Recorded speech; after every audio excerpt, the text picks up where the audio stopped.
Welcome to yet another episode of Band Stripped. In tonight's episode, we have a very special surprise for you. It's Justin Swart from the dynamic duo called the Amblers. Now, we've been looking forward to having them for a few weeks. They have a very distinct and unique energy, which we are hoping to share with you tonight on Hot 919.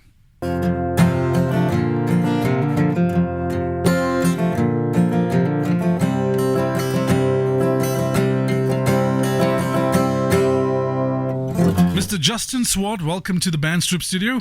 Thank you so much for having me. Now, the first thing I have to say, that is an incredibly impressive beard, man. Thank you. It's taken a lot of patience. How much of time? We're doing 2-3 years here? Maybe a little bit longer. Yeah. Although I haven't really been counting, but I have cut it quite a bit shorter before. Yeah. So this isn't like terminal beard. Now, you must have, obviously, it's a very impressive body of work, if I may say. Thank you. You must have some sort of beard oil or some sort of treatment to keep it in that Condition. texture and condition, yeah. I've used a few things, but yeah, I do use a beard oil at the moment. I think it's a beard oil called Earth Beard. I don't really. And I at one point did have quite a decent beard. Yeah. And the one thing I noticed, as the beard got longer, I got more advice from people on how to treat my beard. That's true. And lots of questions. I often get stopped by absolutely random people asking me for photos. So people stop you to ask for a picture. But because of the beard, not because of the music. Do you find that if you walk across a road, like you can stop traffic? Everyone's like, oh, wow, that's an impressive beard, man. I do, but I think that's my looks. Yeah. Yeah. In terms of the bro code between men, you'll always find, men are not always complimentary to other men about many things, but beards are one of the things that people are generally very complimentary on. Absolutely. I've even had women come up to me and ask me what advice they can give me for their husband's beard. Right. So, yeah, and the best advice is don't cut it. So it is indeed a powered tool. Sure. Now, thank you for joining us in studio. You normally travel together with Jason. Yes. Jason Hinch. And you guys form the dynamic duo of the Amblers. Now, I've listened to your music at large. Yeah. And I can say safely that you sound nothing like I've heard recently in South African music. So I'm very curious as to where the band started and how this Amblers project or duo was shaped from the start. Sure. Well, it's been quite a simple process for us. It's not one that we put too much thought into. Jason and I know... Sort of ambled along into it. Yes, and that's exactly it. That's really where the name of the Amblers comes from. Oh, wow, okay, that was a lucky guess. Absolutely, just kind of doing your thing and living your life and extracting the most out of every moment. But, Jason and I, we've both been in the music industry for quite some time before the Amblers. At the end of the day, we were touching bases. We just got to know each other. Right. And when we started out, we didn't have too much expectation. We didn't go out saying we wanted to achieve anything specifically. We just wanted to make music that we both understood. Yeah. And that was just natural. It wasn't too complicated and something that we could do, if that makes sense. Because I think something tangible. Yeah, absolutely. Something that we didn't need to add too much. We didn't need to get a bassist or anything else. We could just get together, just the two of us, and what that produced was what it was. And build your rhythm, build your melody, build a sound. Absolutely. And, we get asked a lot of times, I get asked a lot of times, how difficult is it to kind of fit this minimalistic thing in? Because it is sometimes tough, but for us it hasn't been difficult because we haven't pursued anything that doesn't work with just the two of us. It's very easy to, and very quickly whether it's going to absolutely you scrap it, you move on. So luckily we've kind of been fortunate enough to have the music that we've recorded so far be the kind of stuff that works. But it's really that, we wanted to get together, we wanted to make the music that we enjoyed and something that was simple, and we've been lucky enough to have it be something exciting. Now, in terms of musical shapes, obviously you're a duo, there's drums, guitars, vocals, right? Now, people could, obviously, there's a few quick examples that people will generally try and pigeonhole you in. However, your music, when I listen to it, it's very hard to pigeonhole it because there were quite a variety of influences there. Now, I'm very curious in that regard, what sort of music did each of you listen to? And you are here today, so you particularly, that played a part in maybe shaping your style of music. Sure. Obviously, there's definitely a very, very strong blues rock element in that, but not in terms of like old school classic blues, like, John Lee Hooker, Howling Wolf, more those guys, blues, absolutely, things like, a big influence for me has been Jack White. Right.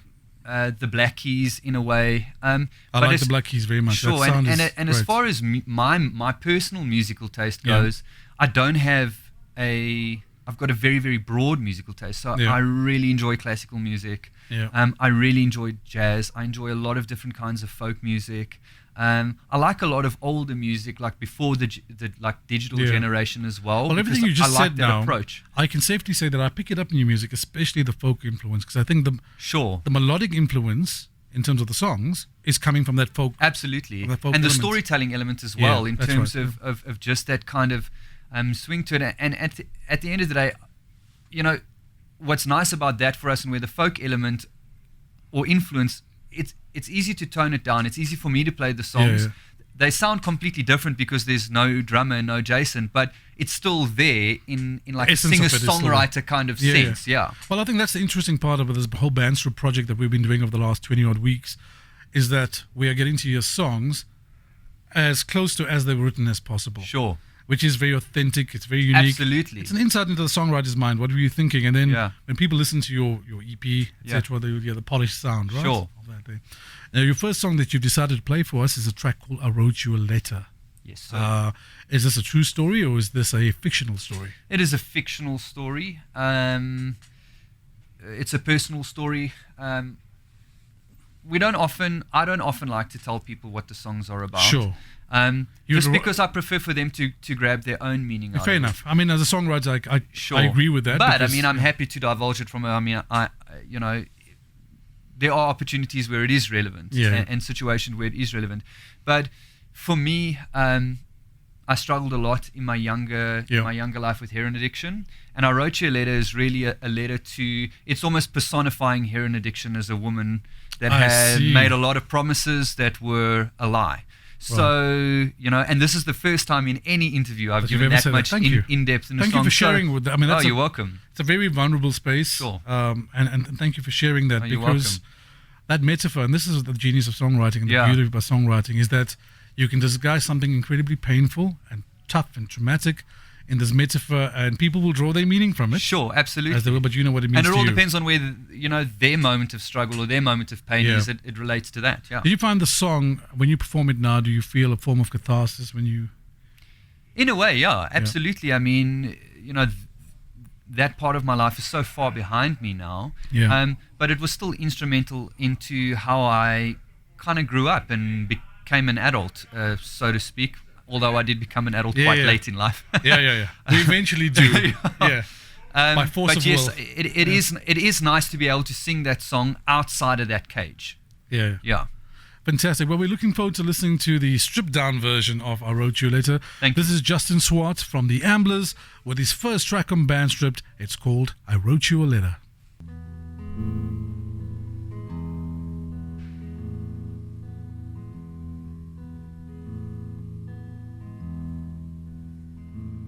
And I wrote you a letter to tell you how I feel.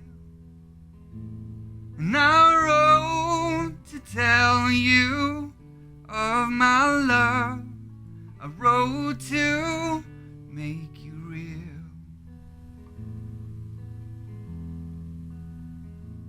And I ran to preacher to tell love what you done, but I found him dead behind his threats. Woman, what have you done?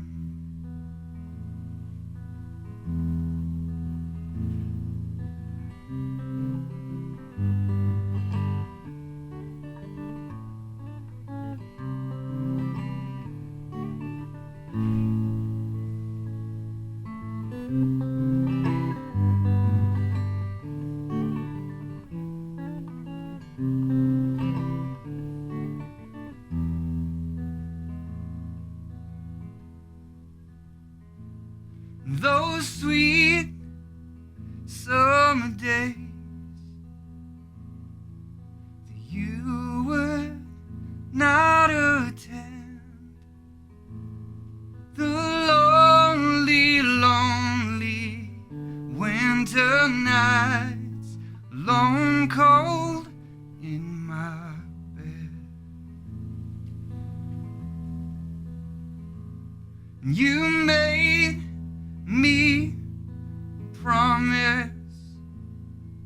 You said that you'd be true, and I held you to your devilish rules. You'll get what's coming you.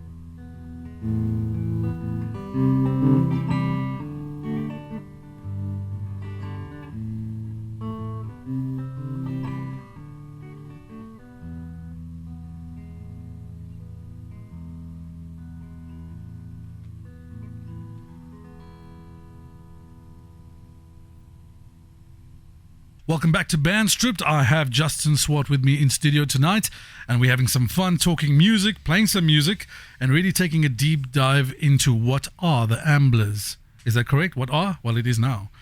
Justin, welcome back. Thank you. Now, you touched on something quite interesting earlier. Because you are a duo, it comes with inherent challenges, especially when you are writing a song. Then you've got to take that song into studio. Sure. And you put all the production into it, and you do what you need to do. But then you've got to translate that into live performance. Now, from what you've said, I can see that you guys have given that quite a bit of thought, because what you said at the start was that everything you're doing, you want to be able to execute. Sure. To its nth degree. Give me an idea what your process in studio has been like so far. Well, everything that the Amblers has recorded up until now, including the EP that the first single is releasing on Friday. Yeah. And we'll hopefully have it out in the first bit of 2020. This is your second EP, third EP, right? Third. Well, we released the first EP in 2017, the full Yeah. album in 2018, and now we're starting just releasing the first singles of the next, hopefully, album. Yeah. But at the very least, an EP. Everything we do in the recording process is single takes. Right. We've not released one song that has been comped or chopped up and pasted together Wow. at all. And that doesn't mean that the vocal, the guitar, the drums, everything is done simultaneously like a live studio album, but the drum take is one single take. Right. The So you're trying to guitar get it as take is organic as possible. And also, it was important to us from the beginning to capture a moment in time that's unbroken, even though they're different moments when Sorry, it comes Justin, to... say that again. A moment in time that is unbroken. So basically... That's a beautiful way to phrase that. Sure. So it would then reflect who we were, not just as people, but also as musicians. Because if it's one take, that's the best you can offer in that moment. Yeah. And you know, we want what we do to be as vulnerable and also authentic as possible. Yeah. You know, and that's just for us, and it's worked out. I can tell you, I picked it up in your music because the music there's a rootedness, there's a rawness to it, but it's authentic, and that's why I said you guys sound like nobody else, because a lot of the music that we're listening to, and listen, I mean, production in music around the world has increased several levels right over the years, but there's something that you guys are doing that gives it a very authentic, raw sound, which is lovely to hear, especially for musicians. Yeah. Wow, that sounds really good. You can sort of get the sense of its organic feel. Whereas a lot of stuff that you're playing up against is heavily produced stuff, and a lot of those sounds can't be replicated live. Yeah, I mean, Makes sense. Look, a lot of people are making great music, and you know, the digital age of music has certainly, as you're saying, it's become very polished, and I mean, the quality of audio that's coming out today is absolutely exceptional. Yeah, and the tools, But beautiful tools. Yeah. if you go and listen to, like, I heard it from the grapevine. Yeah. I'm Marvin Gaye. Yeah, I still have it in my car. There's by the also way. just What's going on? The something entire there album is that there. we are unable. We've lost that element of it, and I mean, And it's R&B, but all the instruments are live there. absolutely. Bass, I mean, if drums. you think of that, I mean, the whole drum kit is one microphone. Yeah. And you know, just the level of care that goes into what goes into that recording. Forget the mixing process. everything is so well thought out and so beautifully artistically created. And Yeah. that's something that intrigues me. It's something that I understand. It's something that I'd like to get better at, being able to do that. And same with everything. Practice makes perfect. The more that Absolutely. you do it, the better you get at it. And obviously that translates into the buzz of live performance, Sure. which I'm sure for you guys with the energy and the type of songs that you're writing, you guys must absolutely thrive on that. We love playing live. Yeah. Yeah, I mean, it is definitely a live kind of sound. Yeah. And that's great because we aren't too far off when we hit a live show. Yeah, I think it's hard to perform a song identically the same every Yeah. single time, but I do think that there's a lot of beauty in that as Yeah. well, in the fact that it's Little what it is in that little moment. inflections, etc. here and Absolutely, there, yeah. depending on the audience, depending on sometimes you want a bit of extra solo. You look back Sure. at the drummer and you say, Absolutely. right, And that's drop easy me a with riff. because there's just two of us, you know what I mean? Exactly. And Jason's just so solid. He just nods and it goes, keeps going. yeah. You're ripping it to shreds Yeah. there. Where's your music being received, in your opinion? Where is it best being received at the moment? Say in South Africa as an example. I definitely think here in Joburg, and Yeah. definitely Bloemfontein has been, Nice. crazily enough, Bloemfontein has been huge. Bloom too, I mean, many people surprised, a very progressive town. Absolutely. So- I mean, I want to say that we were surprised, but we aren't really, because that sounds like, we think Bloem is like a, yeah. It's a big student town. I far-flung- mean, it is a yeah. big student town, and So- and we've had 2 number 1 campus number wow. ones on Koffsie FM. Nice. So that's Yeah. been great. I mean, I suppose a reward in itself is just the fact that people are enjoying it, because Yeah. that's what it's made for. So in terms of energy and crowd, where have you found, which are the gigs that you've enjoyed the most playing live and to that particular audience? Where have those gigs been? I think our 2 favorite gigs of this year, definitely right at the top, was a show that we played with Raygun Royale and Shadow Club Right. for Uncle Mother's. That was incredible. Just the whole setup of that is Yeah. so nicely done. And then another standout would have been the Boutique Farm Festival, which was like a small intimate festival that happened at the Tweefontein Melkerij. Right. And right. and that was pretty cool. So those are definitely the 2 Yeah. stands out, given that we aren't doing too many shows yeah. yet, if you know what I mean. So I'm scheduling with Jason and You've Bob got a van more Black. discerning schedule, so to speak. Absolutely, we a forced discernment within the. I like the that. schedule. That's not too different to the Eskimo. I mean, I rock Yeah. up. I'm like the Leicester Spotted Leopard. I play like 4 or 5 gigs a year, Yeah, and normally I pop up by surprise somewhere to Sure. play. So, and I love playing live, but I love playing live because I don't have to play all the time. absolutely. That's where my Yeah, joy I'm comes very from. grateful for that as well. And something you never get tired of, do you? No, not at Speaking of which, it's the title of your next single. all. That it is. You like what I did there? Yes, that was clever. Exactly. Thank you very much. So, Tired is a song. When did you guys write this one? It was written around. It was Tides from the first EP. It wasn't lying around for too long. Yeah. Tired is about a relationship, Right. an actual relationship. Oh, nice. True stories. And yeah, just as relationships can be tough, and the good ones are the tough ones. Yeah. Working through things, figuring out stuff. So yeah, just a kind of a memoir.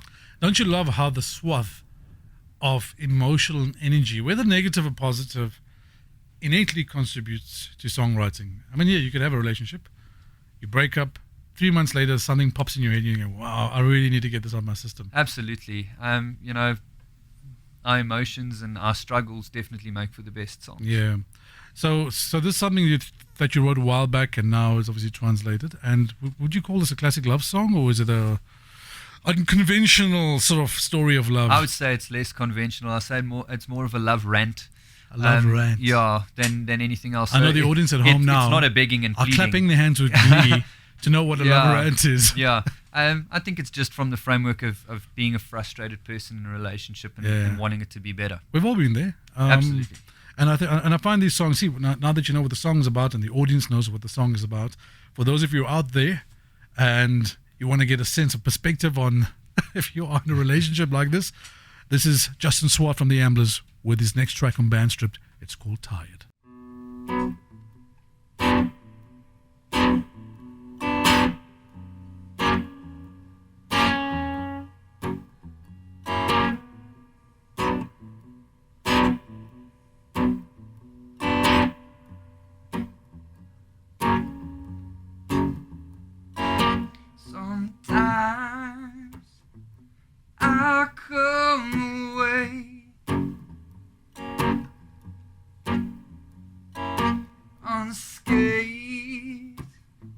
by your sweet embrace. I'm tired of feeling like this. I'm tired of being like this. I'm tired of sleeping less. I'm tired of this big mess.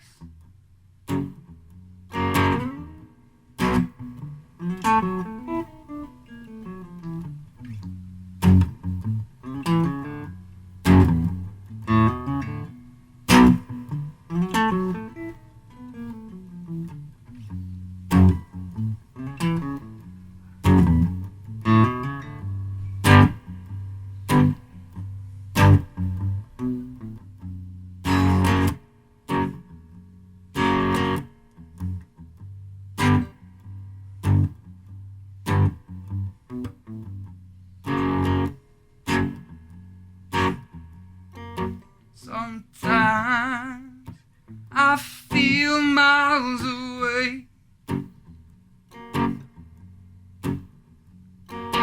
Times follow every day.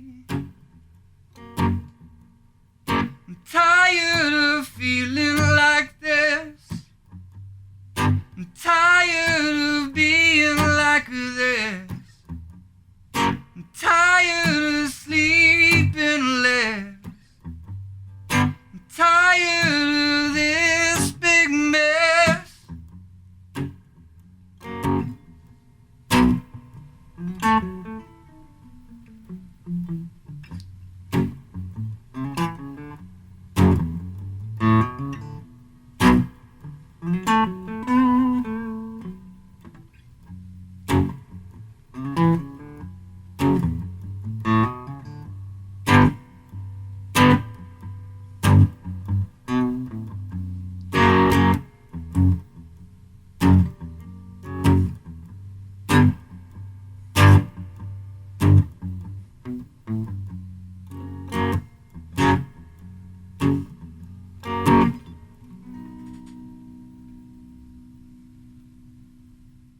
Welcome back to the Band Strip Studio. I'm in studio tonight with Justin Swart from the Amblers, and we're sharing good times, bad times, and everything else, and how it contributes to songwriting. Justin, welcome back, man. Thank you. And thank you. Look, you've been quite open in terms of how you guys put all this together, and we also have time in the studio to really unpack this. In terms of your songwriting process, when you first started writing music, how long ago was that? Long. I've been writing, I think it started for me with poetry and just writing short things. Do you remember your first poem? I don't. I've written so many. So you don't remember how bad it was, or how bad your first song was? It was probably pretty bad. Yeah, because my first songs were terrible. Yeah.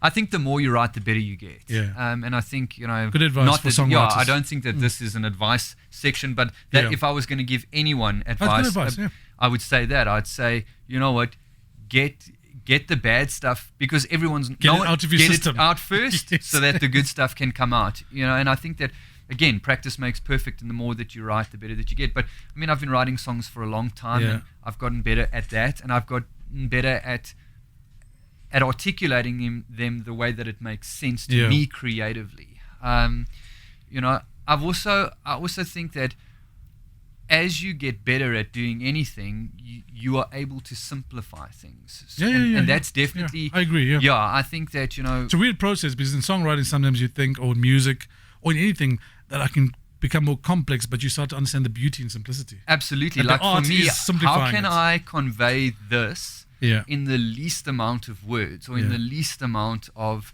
music?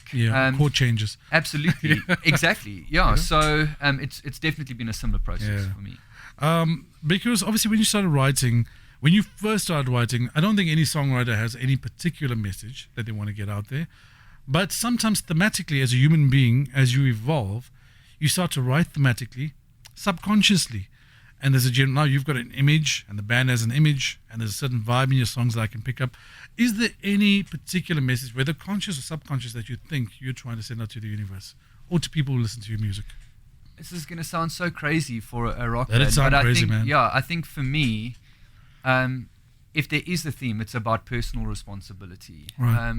It's not the kind of thing that most musicians Yeah. put out there, but for me it really is, because that's been a central part of my story in my life, Yeah. is being able to take responsibility for myself Yeah. and not blame everyone else and everything else, even if they are to blame. Sometimes other people are to blame. Yeah. But the reality is, blaming someone else never helps you, Yeah, and it it doesn't does. help you take It doesn't help your responsibility. journey, So actually. that really, my mindset with things is definitely like that. So, I want to take personal responsibility for things. I want to take personal responsibility for growing myself and growing my own life. Yep. And I think the songs, although maybe not actually about taking personal responsibility, a lot of the songs are my way of Yes. taking personal responsibility absolutely, I or get that, yeah. expressing that. Yeah, And you'll find that over time that might also evolve and shape into different things. absolutely. As a human being, as you change and As your I needs grow, change, it right? becomes something else. Absolutely. I was just the reason I asked you that question is in this past week I've been listening to a lot of Jason Mraz, Yeah. whom I love. He's an incredible artist And songwriter, amazing. and a fantastic songwriter. And his early songs were, they were unbelievable in terms of its musical timing, intonation, syntax, just lyrically how it's crafted. And I found that now, as he's evolving as a musician, his songs are actually becoming simpler. They're really about two main topics. It's really about love and hope. Yeah. And I think he unashamedly just spreads as much love and hope as possible. That's what's important to him right and that's now. his theme Yeah, now. absolutely. You see, so And I totally get that. And I mean, it's beautiful that I think there's a deep beauty in not having to polish things for people's pleasure. yeah, One thing that always stuck with me, I watched an interview with David Bowie, Yeah. where he said that the worst thing you can ever do as an artist of any kind, not Yeah. just is to play to the crowd. Never play to the gallery. That's what he said. Yeah. And that's something that's really hard. you'll never always be satisfied. Sure, and that's something that's hard to do, Yeah. But I think when you're doing it for yourself and all that fluff, as you mature, starts to become unimportant, you are left with something way more simple, Yeah. but way more powerful. Yeah, I think so. But also, the thing is, listen, in South Africa particularly, it's a good lesson to learn because there are times where you guys will play at a festival where there's a packed audience, and sometimes you're playing where three guys are actually listening to your music. Absolutely. So And that happens a lot. if you're an SA musician, you've lived that life. You know what we're talking about, right? Yeah. Now, speaking of music and your ambitions as a band, you're obviously recording, and there's a consistency in terms of what you're creating and releasing. What do you guys hope to achieve in the world of music, starting with South Africa and maybe internationally? Do you have any hopes for that? You know what? We don't. And I know Yeah. that sounds cliched maybe. Yeah. I don't know if we've gone that far. I think right now we really are just enjoying what we're doing, and we're also doing what we can. Yeah. So instead of setting ourselves up for some kind of failure Yeah. personally, of like some expectation or that we'll be successful when we are touring internationally, or we'll finally feel like we're there when, you know what I mean, we're Yeah. having 100,000 local streams a week, whatever the case may be. Everyone determines success differently. Yeah. And at the end of the day, it's still for us just having the opportunity to do what we can when we can do it. And right now, the majority of that opportunity has been in recording and releasing music, which is why we've been fairly consistent in doing that. Yeah. So we're definitely gonna stay with that MO at the moment. And then obviously broadly, the more people that listen to our music, the more people we can reach, the more people, Yeah. that find out what we're doing, that's great for us. And that's enough for us. Well, I'll say this. My personal view is that your music is the type of music that genuinely, if heard by the right audience, can draw a degree of critical acclaim. Sure. Now, I say that also because I read some of the international reviews outside of the country Yeah. on people listening to your music, and, obviously quite amazed by the Yeah, sound we were that you're super creating. surprised. I mean, it was great. It felt really good. Yeah, and it's fantastic Yeah. to be acknowledged beyond our borders Yeah, by people who have no real reason to have to listen to you except that you make good music. absolutely. It's a good feeling. And it gives you a lot of confidence as an artist, doesn't it? Yeah, it does. But what I've experienced. Don't get carried away, you're saying. Well, no. What I've experienced is that, releasing The Dustling Man, it was so free. We didn't think anything was going to come of it. That's what it's called, The Dustling Man. The first EP was called The Dustling Man. I spent some time trying to unravel that title. What is Dustling? Okay, so it was called Dustling. I'm sharing more about our inner workings on this show than I have in any other interview. The Dustling Man really came out about the fact that we are incredibly fragile. So there is no word called the dustling. Dustling comes from dust. There is no word called the dust. I genuinely have but the same way that you say a gosling or an inkling or whatever. You created a word. Absolutely. and that word was just about fragility. It really was. And that's where the Dustling Man came from. And, but with the Dustling Man, we had no expectations. Yeah. And people received it so well. And that was really, really awesome. Then when we started recording Radio Old Mo, and it started to get post-production ready to go out, I started to get very insecure because of the first reaction. Absolutely. Is it going to measure up? Is this where we tank? Well, that's a very important thing you mentioned there, because I think any artist who is successful, any artist or any actor or actress, that is, when you have a degree of success, you always, the tendency is to become afraid of meeting that expectation. Sure. But what you're saying is psychologically what you guys have done is lowered your expectation in general so that you can be free. Absolutely. And you're not playing to expectations. Because that's what's important to us. It makes us, I can't speak for other bands, but definitely for the Amblers, it makes us better at what we do in the moment. I agree. We're not so phased about what it is. I mean, even, Radio Old Mo got a lot of international critical acclaim, which was really, really awesome. But in hindsight, Radio Old Mo would have done so differently. And that's the problem with anything artistic. Yeah. And so we set ourselves very specific deadlines. And when we hit that deadline, what we've got is what we've got. Because if we don't do that, you will just change and change. And you never end up with a product. Yeah. So with the new single that's being released on Friday, it's called The Birds and the Bees. Right. And the first time I listened to it was actually in an interview, because once it came back from mastering, I put it aside and I didn't go back to it. Because I was afraid, because what it was going to go out, it was going to go out to the world, all of that stuff had been set up.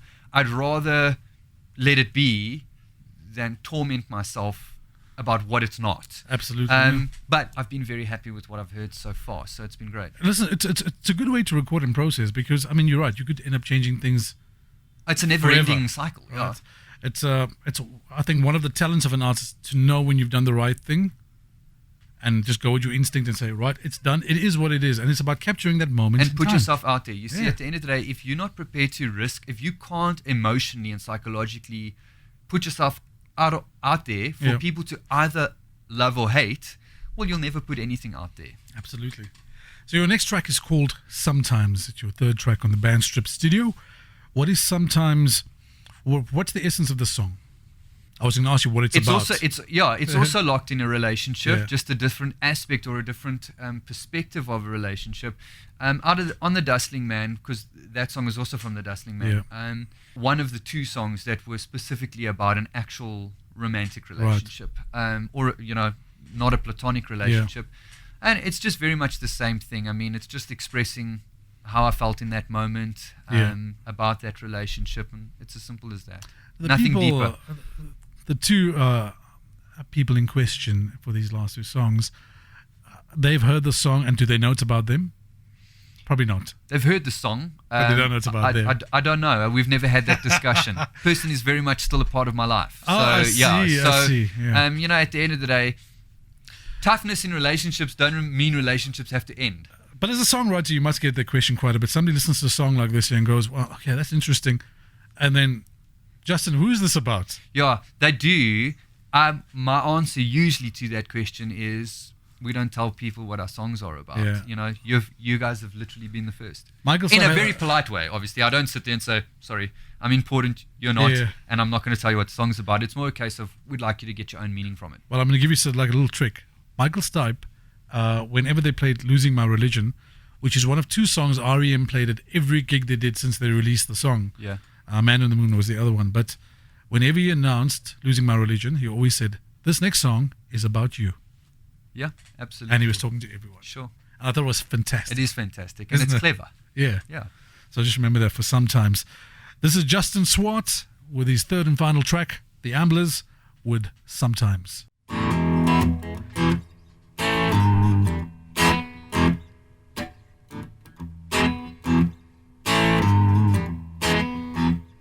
Just a stone's throw.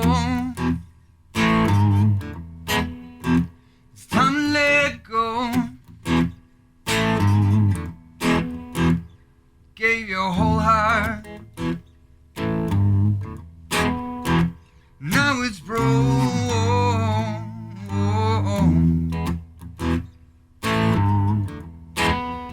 I left you bleeding.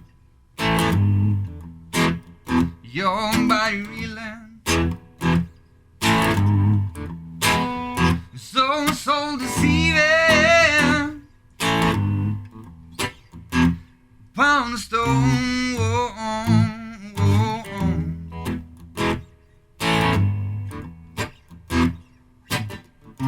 Don't you wait for me, 'cause I would rather see you leaving.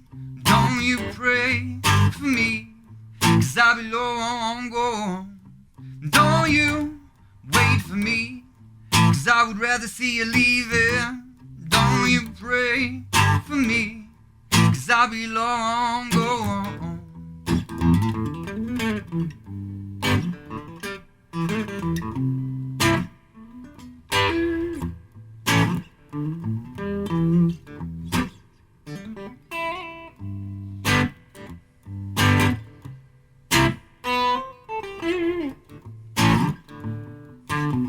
Sometimes I wonder why we're not, and why we've never been before. Sometimes I wonder why we're not, and why we've never been before. Sometimes I wonder why we're not, and why we've never been before. Sometimes I wonder why we're not, and why we've never been before.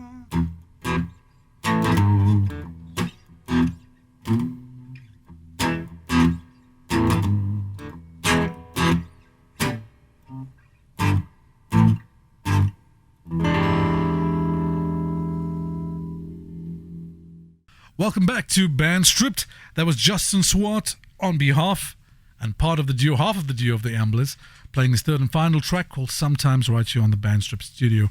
Justin, thank you for sharing your music with us and sharing your story with us. I'm not completely done with you, because in talking to you, I became very curious. Have you released physical copies of all these, or are they all in digital only? The most of our music is on digital. Obviously, we lean more to vinyl. But I was about to say, because you're giving off a strong vinyl yeah, vibe. we lean more to vinyl. Yeah. But vinyl, you've got to play your cards right with vinyl, because in terms of cost of manufacture, etc. Look, at the end of the day, in the modern music industry, you've got to be a business. You've got to be business people as well. Yeah, sure. And at the end of the day, that is part of our MO. But I mean, even though vinyl sales have creeped and grown exponentially over the last couple of years, if you look at those numbers and you look at that data, it's actually really old bands. No, very few new it's bands. It's back catalogue stuff that people are stocking up on, isn't it? People are going back to the Pink 60s Floyd, and Dark Side of the 100%. Moon. Yeah. Those are the vinyls that are making up the bulk of this vinyl explosion. So, it's definitely our format and our vibe, because we're a lot more analog. Yeah. We will release some CDs and stuff like that, if we feel the demand is high. But far fewer people are collecting CDs anymore. And they're collecting gigs? Vinyl. Well, at our live gigs, we don't really have too much. We might have a few vinyl. A lot of times we have skateboards and things like that, because we've had some Amblers skateboards and stuff on our merch list. I can see the T-shirt, I am a dustling man. Absolutely. That's what should we're be going it. to do one. We're going to do one. Now, where can people find your music digitally, though?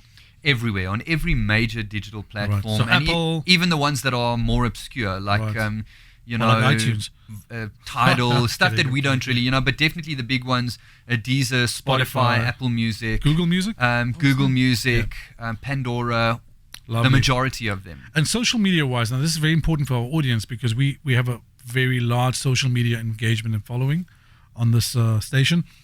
What are your social media handles for Facebook and Instagram, etc.? Our social media handles, our Instagram handle is __. So like almost like two eyes and a mouth. Right. Amblers. Right. It was the only thing that we could actually get that had you the kept it as Amblers in simple it. as you could, I see. Absolutely. Yeah. And on Facebook, it's / We Are the Amblers. So, and that's really where the majority of our online presence is. We don't have a website. We're all on socials. Well, we're going to encourage the audience to go out and share your music, listen to your music, buy your music, and enjoy your music. That's the most important Mostly thing. enjoy it. Justin, thank you so much. I wish you guys all the best. I think you're a cool band. I think you're unique and original and refreshing for South African music right now. Thank you so much for having us. It's been an honor to be here. All the best, man. Hot 91.9. Playing the best old school and R&B.